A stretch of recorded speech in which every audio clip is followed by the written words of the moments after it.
오늘날 코로나가 주는 의미가 있습니다. 2021년 5월 5일 현재 전 세계적으로 321만 명이 죽었습니다. 코로나는 죽음이라는 인간의 한계를 생각하게 만듭니다.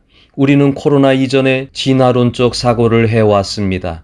계속적인 성장과 발전이 당연한 것처럼 여기며 살아왔습니다. 코로나는 여기에 브레이크를 걸어 주었습니다.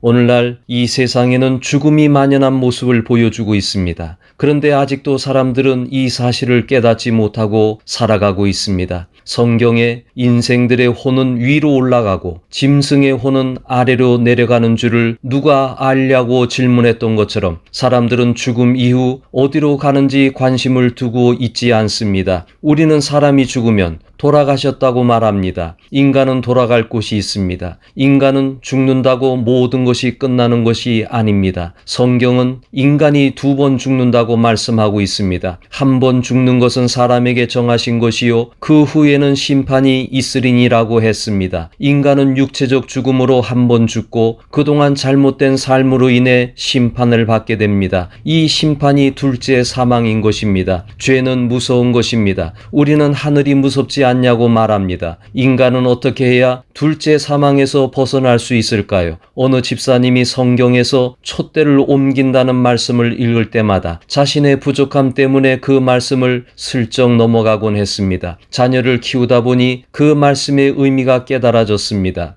자녀가 숙제를 안 할 때면 장난감을 빼앗을 것이라곤 했는데 진짜 장난감을 빼앗으려는 것이 아니라 숙제를 잘 하게 하려는 것이었습니다. 주님은 우리가 잘하도록 만들기 위해 촛대를 옮길 것이라고 말씀하셨던 것입니다. 하나님은 인간의 죽음과 죄와 심판을 말씀하십니다. 그리고 동시에 다시 회복하는 방법도 말씀하십니다. 성경은 우리가 아직 죄인 되었을 때에 그리스도께서 우리를 위하여 죽으셨다고 말씀하셨습니다. 십자가는 나를 회복하는 방법입니다. 예수님이 나를 대신해 십자가를 지셨습니다. 믿음이란 예수 그리스도가 이루신 일이 나를 위한 것이었음을 확신하는 것입니다. 제가 오른손에 책을 한 권 들고 있습니다. 여기에는 나의 행위의 모든 사실이 기록되어 있습니다. 어느 한날 이 책은 펼쳐질 것입니다. 그런데 왼손에 있는 예수 그리스도에게 나의 책을 던지면 그리스도의 은혜로 나의 죄가 사해지는 것입니다. 인간은 이 방법 외에 구원받을 길이 없습니다. 성경은 우리가 다 양 같아서 그릇 행하여 각기 제 길로 갔거늘 여호와께서는 우리 무리의 죄악을 예수님에게 담당시키셨다고 말씀하고 있습니다. 구원은 예수 그리스도가 나를 위해 하신 일을 받아들이는 것입니다. 그래서 바울 사도는 너희가 그 은혜에 의하여 믿음으로 말미암아 구원을 받았으니 이것이 너희에게서 난 것이 아니요 하나님의 선물이라고 하셨던 것입니다. 무디 목사님은 이렇게 고백했습니다. 나의 육신은 1837년에 출생하였고 영혼으로는 1856년에 출생했습니다. 육신으로 출생한 나는 죽을 것입니다. 그러나 나의 영혼으로 난 나는 영원히 살 것입니다. 코로나 시대에 예수님은 우리에게 질문하십니다. 사람이 만일 온 천하를 얻고도 제 목숨을 잃으면 무엇이 유익하리요?